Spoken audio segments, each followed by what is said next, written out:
ನಮಸ್ತೆ, ನನ್ನ ಹೆಸರು ಈಶ್ವರ್ ಶೇಂಗ ಅಂತಂದು. ದಾವಣಗೆರೆ ದಕ್ಷಿಣ ವಿಧಾನಸಭಾ ಕ್ಷೇತ್ರ ಉಪಚುನಾವಣೆ ನಡೀತಾ ಇದೆ.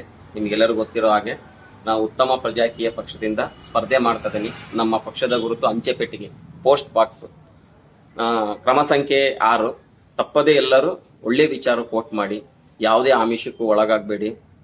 ಇಲ್ಲಿ ನಮಗೆ ಬೇಕಾಗಿರೋದು ನಾಯಕ ಅಲ್ಲ, ಕಾರ್ಮಿಕ, ಸಂಬಳಕ್ಕೆ ಕೆಲಸ ಮಾಡೋಂಥ ಒಬ್ಬ ಜನಪ್ರತಿ ನಮಗೆ ಬೇಕು. ಹೀಗಿರ್ಬೇಕಾದ್ರೆ ನಿಮ್ಮ ಜವಾಬ್ದಾರಿ ಬಹಳ ಮುಖ್ಯ.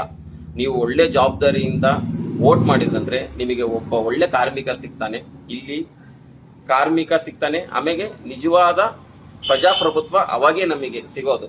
ಹೌದ್ರಾ? ಹಂಗಾಗಿ ನಿಜವಾದ ನಾಯಕರು ನೀವು ವೋಟ್ ಮಾಡ್ತಿರಲ್ಲ, ನೀವು ನಿಜವಾದ ನಾಯಕರು. ಹಾಗಾಗಿ ನೀವು ವೋಟ್ ಮಾಡೋದನ್ನ ಜವಾಬ್ದಾರಿಯಿಂದ ವೋಟ್ ಮಾಡಿ. ಮುಂದಿನ ಮಕ್ಕಳು ಭವಿಷ್ಯನ ತಲೆಗಿಟ್ಕೊಂಡು ವೋಟ್ ಮಾಡಿ. ಯಾಕೋತ್ರ ಇದೆಲ್ಲ ವಿಚಾರ ಇತ್ತು ಅಂತಂದ್ರೆ ನಾವು ಏನಾರ ಒಂದು ಬದಲಾವಣೆ ಕಾಣಕ್ ಸಾಧ್ಯ. ಹೌದಾ? ನಾವು ಬದಲಾವಣೆ ಬಯಸಿ ನಾವು ಯಾವುದೋ ಒಂದು ಪಕ್ಷಕ್ಕೆ, ಯಾವುದೇ ಒಂದು ಆಡಂಬರಕ್ಕೆ, ಯಾವುದೋ ಒಂದು ಆಮಿಷಕ್ಕೆ ವೋಟ್ ಮಾಡಿದ್ವಿ ಅಂತಂದ್ರೆ ನಿಜವಾಗ್ಲೂ ಯಾವ ಬದಲಾವಣೆ ಆಗೋಕ್ಕೂ ಸಾಧ್ಯ ಆಗಲ್ಲ.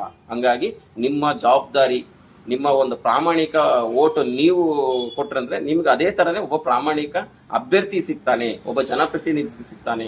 ಹಾಗಾಗಿ ಎಲ್ಲರೂ ಯೋಚನೆ ಮಾಡಿ ವಿಚಾರಕ್ಕೆ ವೋಟ್ ಮಾಡಿ. ಧನ್ಯವಾದಗಳು.